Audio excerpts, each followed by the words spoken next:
I just got back from a Tony Hawk Pro Skater 3 and 4 event where I got to play a ton of both games. To give you a little bit of context about my knowledge with Tony Hawk's Pro Skater, I would play the games. I mostly played Tony Hawk 1 and 2. I played a little bit of Tony Hawk Underground. I really liked them. I would chill out with my friends and we would play the games. We would try and beat each other's high score, collect skate, collect the tape, all that good stuff that you remember from your childhood.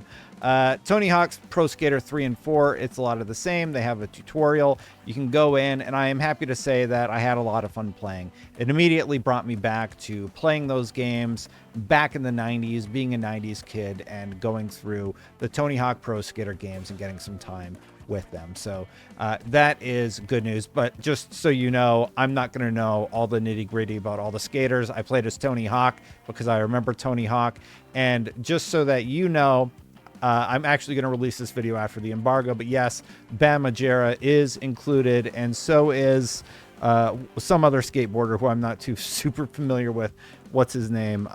Andy Anderson. Andy Anderson was also included, as well as characters we couldn't play as. We couldn't play as either of those characters, but the Doom Slayer and one of the demons from Doom is also going to be a playable character. Apparently, you can grind using the chainsaw. That sounds really, really neat. So I'm going to play footage of somebody who was just dropping a 10 million hit combo versus my much more boring footage in this video, just so you can show some of the crazy stuff that you can do while I'm talking about what I learned today. I'm literally still wearing a wristband. So maps, here's what we were given access to. Tony Hawk Pro Skater 3, it's Foundry, Canada, Rio, Suburbia, Los Angeles. I got to play a little bit of all of these. They feel pretty good. I like the earlier maps because it felt like I could do, I like to do a lot of grinding tricks. It's hard for me to get the rotations in there. Like I said, I'm not a pro player.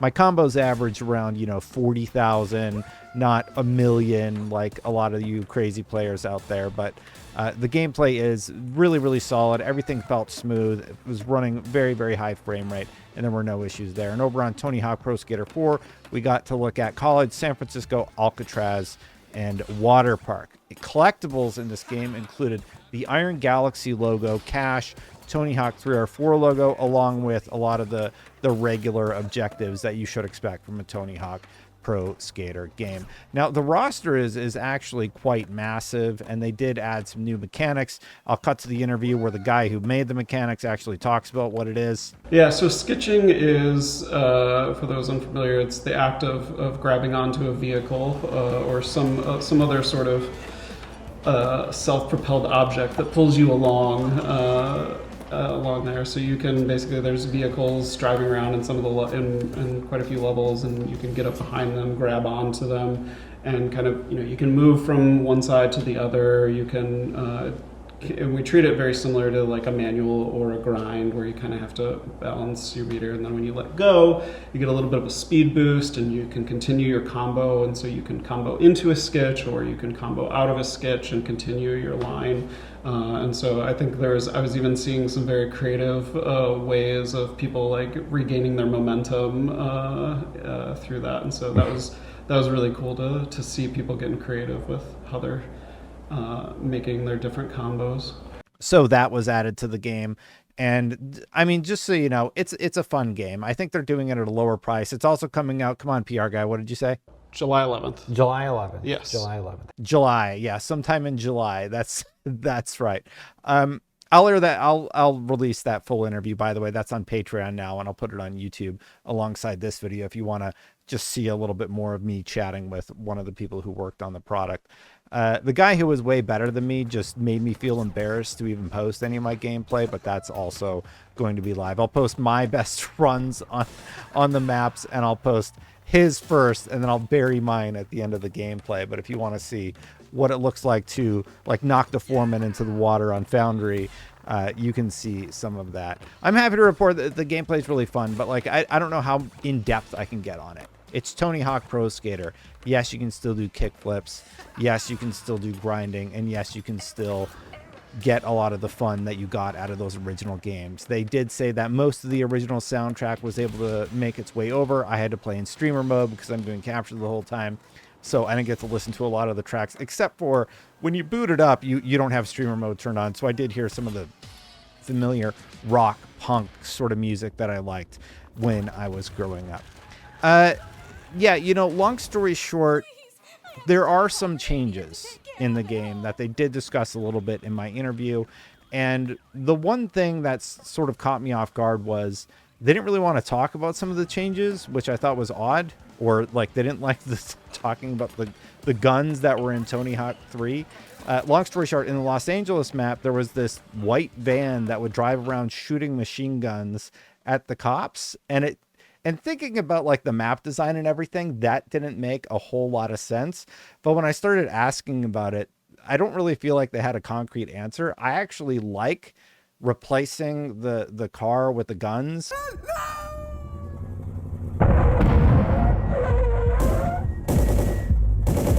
With a robot car, like one of the Waymo cars that you would see in Los Angeles or San Francisco.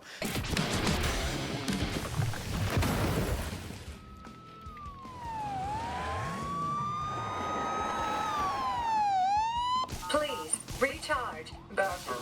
Because I think it's more of a modern commentary on what you would experience in one of the big cities. Like I live near Los Angeles. I go there every once in a while. And in San Francisco, you got robot cars driving all over the place. So I thought that was more funny and modern versus a white van. But I thought it was a little odd that they didn't want to dive into that more. Like if it's a commentary on, you know, a more modern take on something sort of humorous as opposed to what we were playing in the 90s. A while since I looked it up. I think there was a police chase, and so we just didn't feel like that was. We just weren't fans of that choice, and so we decided to change it a little bit more into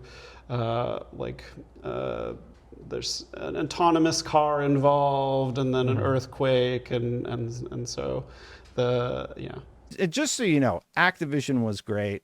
This guy was great in the interview. He actually seemed, I don't know if he was a little nervous or I was just having a bad interview day or whatever, but I always try and like make people feel relaxed or whatever. I don't want that to be your takeaway though. That is sort of a rambly way for me to say I had a really good time with Tony Hawk Pro Skater 3 and 4. I thought everybody was great. I really appreciate Activision inviting me out to come play. I live close to LA, so every once in a while there's an event and people remember I live down here and they say, hey Destin, do you want to come out? And I'm like, yeah, sure. I'll go play some Tony Hawk. I'm one of the olds who played that when I was growing up, and I had a good time. So if you're looking to capture all the skate letters, I do think it's going to be a really solid game. Like the preview felt great. It felt like I was playing back in the old day. They did say they made some more positive changes, like they added a destructible statue in the world just to give like another element to interact with. They added some original maps for the first time, like they added Water Park. I thought that was really, really cool, and the map was actually pretty fun to play on, and you can activate like these water valves and make all these level effects happen, and that was the fun thing about the Tony Hawk games, just having all these crazy effects and these crazy moments happen while you play. And I am glad to see that the spirit is there in these games, and they even went a little wacky by adding some surprise characters that they'll reveal at a later date. Anyway, yeah, had a good time. I think the game is going to be good, and I hope you'll check it out if you're a super Tony Hawk fan. I do think that you're going to be quite happy. Hopefully the full version of the game when it comes out in July has everything that you would expect from the Tony Hawk game. Those are my thoughts. Just got back from the event. I'm going to cut this wrist bracelet off now, and I'll see you for the next one. Thanks for watching, everybody. Hey, if you like my content, hit that subscribe button, hit that bell. I do appreciate it greatly.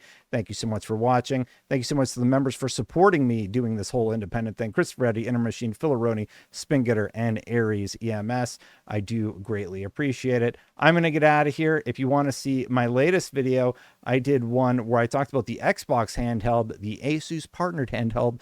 People felt like, Destin, it's not the real handheld, it's the partner, whatever. It's Xbox is marketing it, Asus is marketing it as an Xbox thing. So the Xbox partnered handheld video is right here if you want to learn more about what that is all about. And don't forget to consider hitting subscribe. I'll see you for the next time. Bye for now, everybody.